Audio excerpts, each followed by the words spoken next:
There are moments when you feel unseen, not because you're hiding, but because life has pushed you into a corner no one else seems to notice. Maybe you've been faithful, hardworking, loyal, and still you end up carrying burdens that were never supposed to be yours. And in that quiet place where disappointment meets exhaustion, you wonder if God still traces your tears. That feeling of being overlooked and overwhelmed may be closer to the heart of Hagar's story than we realize. Hagar's journey begins not as a main character, but as a servant girl in Abraham and Sarah's household, woven into their story by circumstance rather than choice. When Sarah, desperate for a child, gives Hagar to Abraham, Hagar becomes pregnant, a moment that transforms her from invisible servant to the mother of Abraham's first son. But instead of honor, her new role stirs tension and jealousy, and the weight of Sarah's harsh treatment drives Hagar to flee into the wilderness. There, alone and pregnant, she stops beside a spring of water, exhausted and wounded, unsure of what her future holds. It is in this vulnerable place that God steps into her story, not with thunder or fire, but with a gentle question. Where have you come from, and where are you going? It's the first recorded moment in Scripture where an angel of the Lord speaks directly to a woman. In the desert, God gives Hagar a promise, one that mirrors the promise given to Abraham. She is told that her son will become a great nation, that her future is not a dead end but a doorway to destiny. Hagar, overwhelmed by the compassion she never expected, names God, the God who sees me, because in her darkest moment she realized she was not invisible after all. She returns home with renewed strength, carrying both her son Ishmael and the certainty that the presence of God reaches even into the wilderness.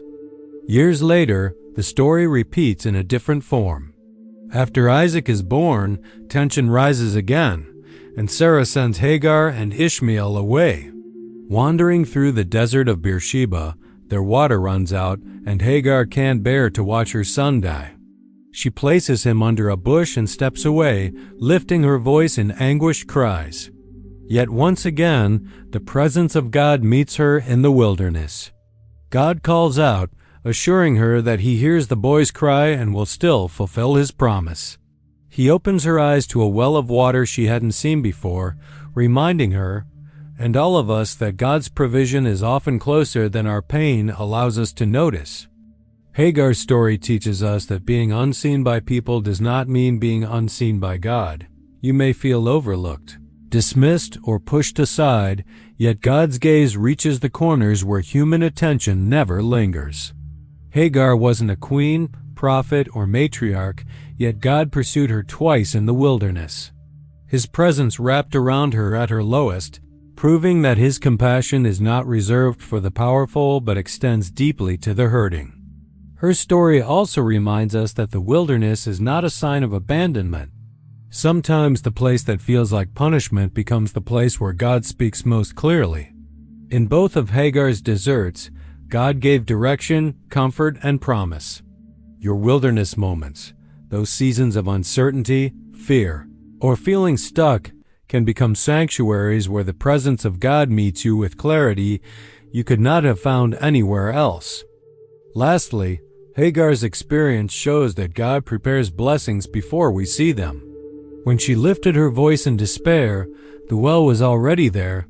It simply needed God to open her eyes. In the same way, there may be solutions, relationships, opportunities, or strength already placed in your path, waiting for you to look up. God is not scrambling to provide for you. His provision precedes your need, and His presence precedes your cry. In the end, Hagar's journey is a reminder that God sees, hears, and responds. From servant to mother, from oppression to promise, from wilderness to water, her life shows us that God does not overlook the brokenhearted.